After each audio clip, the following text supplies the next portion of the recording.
last time I was here, I started off my video by saying how long it had been, and that was 5 years ago.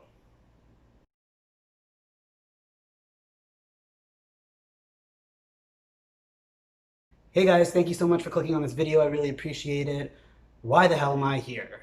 Well, about 8 years ago, I started a YouTube channel with the intention of documenting my transition, and I haven't posted anything in 5 years. Because of that, I no longer have access to said channel, so if you're interested in seeing my old videos, I'll put the link in the description below. So why did I stop making videos? Well, it was for two main reasons. The first being that I just didn't really have anything left to say. When I stopped, I was about 2 years into hormone treatment, and nothing was happening. The changes had slowed down. I done my name change and all of those paperworky type of things, and I just didn't have very much left to talk about. And the second reason is that I was kind of just over it, to be honest. I was at the stage in my transition where I was passing as male 100% of the time. I hate the word passing, but whatever. And I'd spent like a good 5 years of my life focused on being trans and transitioning, and I was ready for it to not take up as much real estate in my brain anymore. That's pretty much it. So I stopped making videos. I didn't really think twice about it. And in the past couple of months, I've started rewatching those old videos, and I was surprised that they were actually kind of interesting. And it's not because I'm special in any way or particularly charismatic. It's just that they had served the exact purpose that I had intended them to, which is to be basically a virtual diary for me. And it was really interesting to look back and think of things that, like in my life now, seem so trivial and so unimportant, but back then were extremely significant and had a huge impact on my day-to-day life. So I started thinking, maybe I'll make another video. Maybe I'll make one more, and so 5 years from now, me will have one more thing to look back on. And so here I am. I started hormones on July 18th, 2013. And so this Saturday will be 7 years on hormones for me, which is completely wild. It's a very strange thing because in some respects I remember starting hormones like it was just yesterday, and it doesn't really feel like it's been that long. But at the same time, I feel like this is how I've always been. So it's kind of a weird, it's just weird. So like I said, I had stopped making videos when I was about 2 years on hormones, and I pretty much thought that changes were done. I thought that like all the exciting stuff had stopped and I was pretty much on a maintenance course for the rest of my life. I was very wrong. About a year and a half or a year ago, so like when I was 5.5 or 6 years on hormones, things started to change again, and not good things. So the first thing is the hair on my head. It has, like a lot of other trans guys, started to thin a lot, started to recede a lot. I don't know, guys. I mean, it fucking sucks. What are you gonna say, right? I'm not happy about it.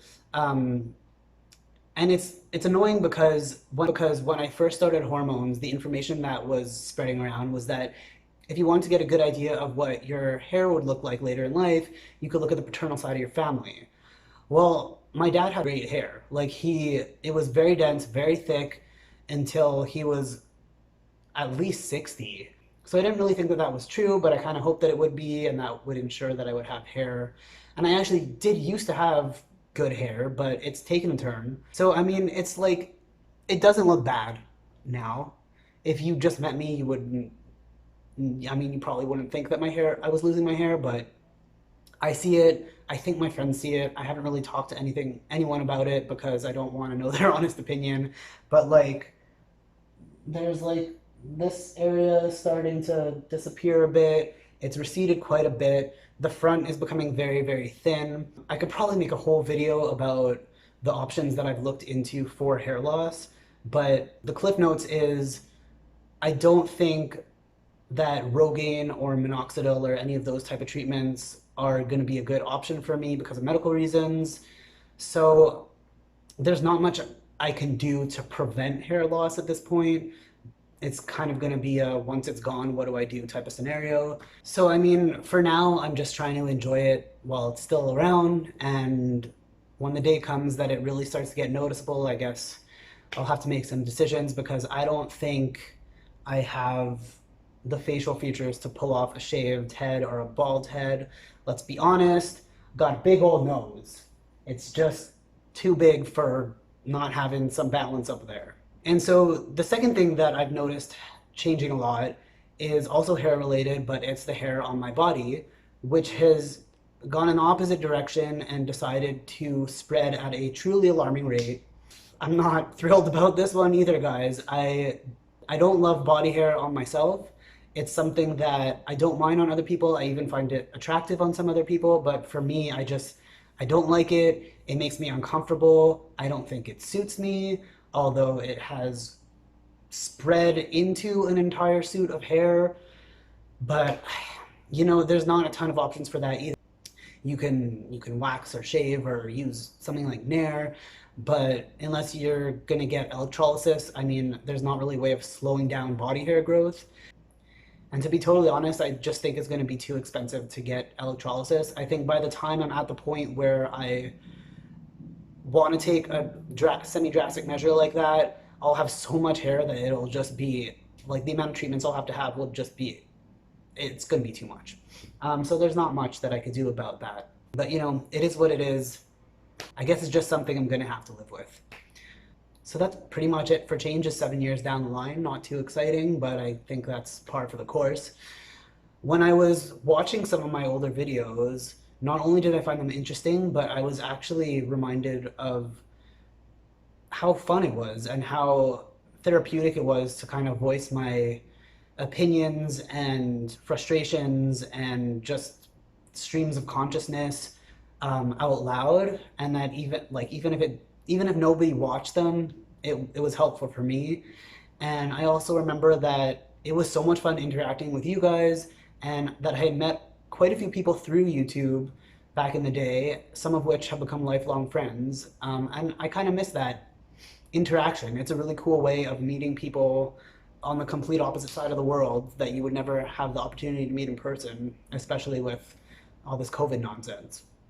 So I think I'm going to stick around for a while. I think I'm going to try to get onto a semi-regular schedule, maybe like once every 2 weeks to start, see if anybody actually is interested. I don't think I want it to be exclusively trans or queer content. I think it's probably going to be really not a lot of that, to be honest. But I'm not sure really what my channel is going to look like. Maybe it'll just be like exploring the things that I like and sharing that with you guys. So, maybe I'll take you on a walk with the dogs one day. Maybe we'll work out together. Maybe I'll bake something with you, what have you. So that's pretty much it. If you guys think that that's something that you would be interested in, hit the subscribe button, hit the like button. I don't know what side they're gonna be on because I'm still new to this again, and that would explain the horrible lighting in this video. But thank you guys so much for watching, and I'll see you next time. Bye.